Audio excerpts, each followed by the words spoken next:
The weather's changing, and the weather can affect our mood, our sleep, our health, and our motivation to do things. It can also have a big impact on our appetites. It really does. So as things heat up, our Dr. Frank McGeorge is here to explain exactly how the rising temps may change our diet. Hey, Doc. Hey, Karen and Demanda, you know, it's something most of us have experienced. As the heat cranks up, our appetite tends to cool off, and you may crave different foods as well. That's because digesting food and storing nutrients actually generates heat. It's a common phenomenon. When it's really hot outside, we don't feel as hungry. We're not as hungry because our body doesn't want to get overheated.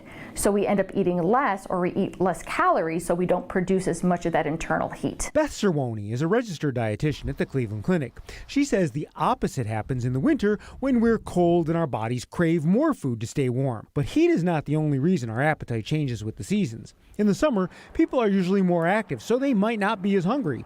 They may also be more body conscious and choose to eat foods with fewer calories like fruits and vegetables. Another factor is dehydration, a common problem in the hotter months.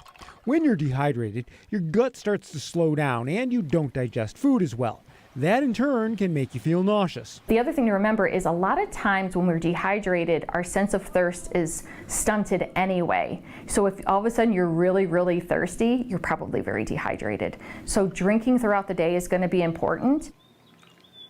Now, foods with a high water content will help your body stay hydrated and cool off in the heat. That includes, of course, things like lettuce, melons, berries, cucumbers, slushies, and maybe even a frozen yogurt. Yeah. So then sometimes people in hotter parts of the world, they tend to eat some spicier foods, which I can kind of consider hot. Or yeah, how does that all work? Well, that seems like kind of a weird, interesting Right? point now, doesn't it? So there's a couple of theories. One is that spicy food, it might make people sweat more, which might help the body cool off. But frankly, the other theory is, frankly, that some cultures just historically used more spices because they have food preservation properties that reduce the spoilage in the heat. And that's probably a little more likely than the idea that the food or the spices are cooling you off. So do you have a go-to on a summer night where you want to eat light? Look at me putting you on the spot with hard questions. Fruits, actually, to be honest. Yeah, cold fruits. Okay, yeah, I like that. I said it was just cereal.